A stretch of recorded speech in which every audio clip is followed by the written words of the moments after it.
I bring you the story of someone we don't know a lot about yet.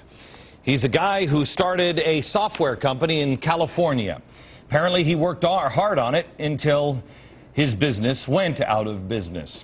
He got a divorce. He had no prospects for a job in California.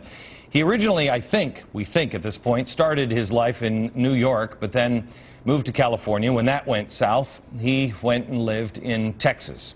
He tried to find a job there, but he couldn't find a job. He was living on his savings. What we know so far is he wrote a manifesto. It's been taken off the internet now, but I've read it. Here's what happened. First, he wrote the manifesto, then he set his house on fire, then he got into an airplane and flew it into a building in Texas. This is from Austin, Texas. When I first saw this today, I was hearing on the news, well, it looks like some sort of mistake. I don't know about you, but I felt like 9/11.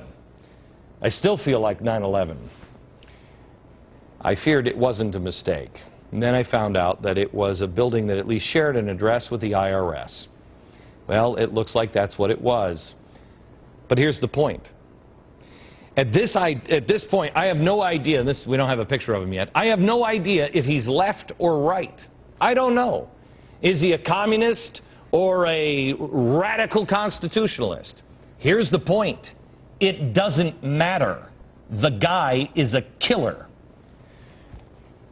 Do you remember 9/11? Of course you do. 9/11, we didn't know who did it. Then a few days later, we found out it was this guy.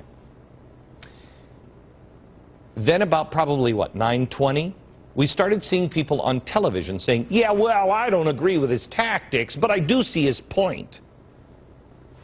I don't. I didn't. And I still don't. The guy is a killer. He's a killer. I'm reading now on the internet and blogs, some people are saying, well, I don't agree with his tactics, but... No. Do not become like these people. We're not these people. These people kill innocent people. I don't like the IRS, but I don't kill people. This is what I showed you last night. Here's the guy who filed the first birther lawsuit in Pennsylvania. He's a Democrat. Here's the strongest, probably, birther on the right. Here's a 9/11 truther. He hasn't killed anybody, but I certainly don't agree with his policies. Now, I put Deb Medina up. She's running for governor in Texas. It's really not fair, but I just don't have any name or any famous person that is a 9/11 truther on the right, but they're there. Deb Medina, who is running for governor of Texas, is really here just like Barack Obama is. It's okay. It's okay. No, it wasn't okay when Barack Obama had him over here, because this man is dangerous. He hasn't done anything, but he's not somebody who believes in the republic. He doesn't believe that our system is good. It's just been corrupted and needs to be reset. No. Dangerous. I don't care if he's on the left or on the right. And these people, no matter who they are, it could be a Republican, it could be George Bush, it doesn't matter. Lindsey Graham, I don't care who it is. But on the left, we've had William Ayers and we have Jeff Jones. These are the Weather Underground bombers. These guys have been excused by politicians. Not just Barack Obama, but here in New York, Jeff Jones is part of the Apollo Alliance. Help writing the stimulus package, helping the state of New York spend the stimulus package. He blew buildings up, and so did he. So did he, just like today. Just like today. No difference. This man must be condemned. They have no place around politics. And while all of these people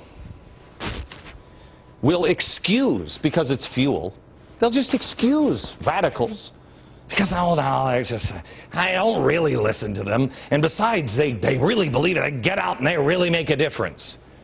They're a danger to the republic. Every single politician, every single one, must distance themselves from radicals. They must distance themselves from radicals because They're just as dangerous as this man. Someone just asked Barney Frank about the low approval rating for Congress, and he responded by saying, people are almost in a parallel universe.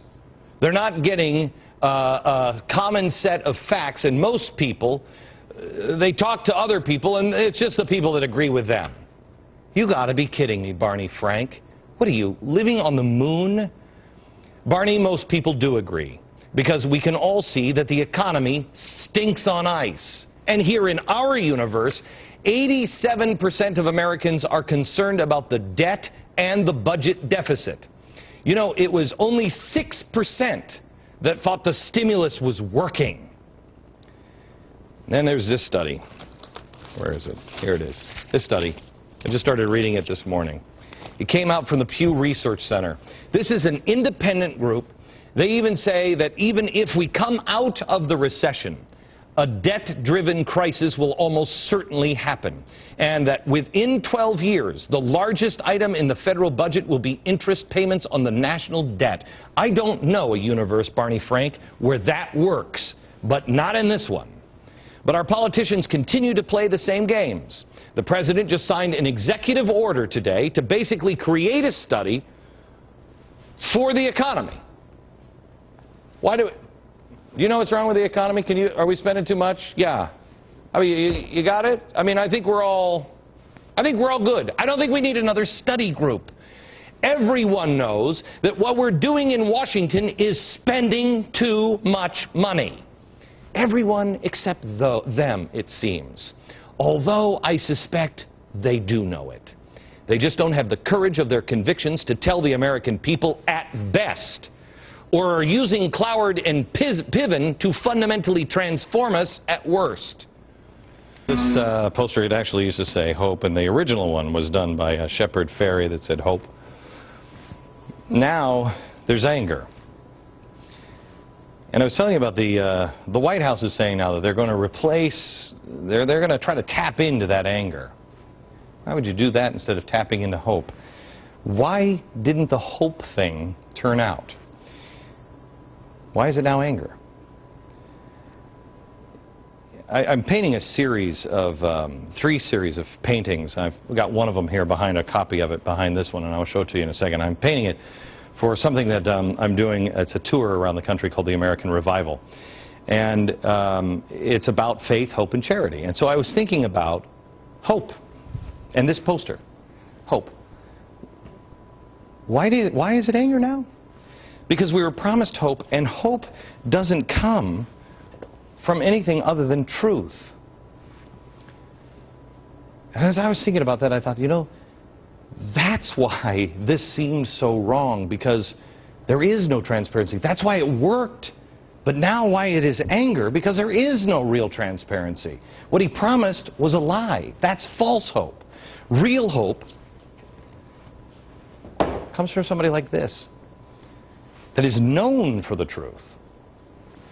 This is the painting that I'm painting for the first section of our day-long event. It's in 2 cities.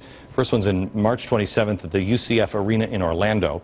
And the second one is April 10th at the Jobbing Arena in Phoenix. You can go to glennbeck.com or Ticketmaster for all of the information. I hope to see you there to restore hope through truth.